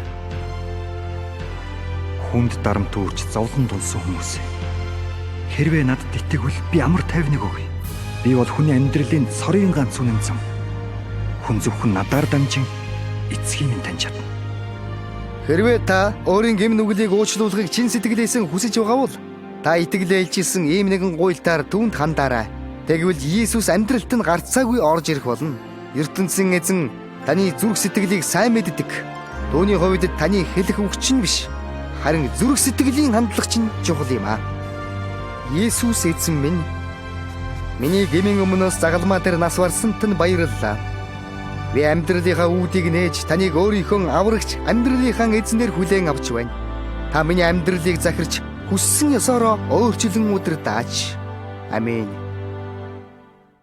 Хэрвээ та үнэхээр Иесуст амьдралаа өгье гэж хүсэж байвал энэ гуйлтыг чангаар юм уу? Амандаа дахин гуйгаарай. Иесус эзэн минь, миний гмийн өмнөөс загалмаа дээр нас барсанд нь баярлалаа. Би амьдралынхаа үүдийг нээж таныг өөрийнхөө аврагч амьдралынхаа эзнэр хүлээн авч байна. Та миний амьдралыг захирч хүссэн ёсороо өөрчлөн удирдаач. Амен. Хэрвээ та энхүү Иесус Христийг аврагчаа болгон чин сэтгэлээсээ урьсан бол тэр одоо тантай хамт байна. Тэр таны гмийг уучилж та үрд ертөнцийн эзэнтэй хамт амьдрах болно. Та түүнтэй ярьснаар Иесустэй тогтоосон харилцаанд өснө. Түүний үг болох Библийг өдөр бүр уншиж тушаалын сахаараа бусад итгэгч нартай байнга уулзж байгаарай. Ингэснээр таны Иесусийн тухай мэдлэгтэн батчиж итгэл чинь өсөх болно. Эцэст нь хэлэхэд түүний амласан амлалтыг хэзээч битгий мартаарай. Иесус хэлэхдээ энэ дэлхийд би дахин өөрийн биеэр ирдлэн та нартайгаа сүнсээрээ цаг ямагт хамт байх болно.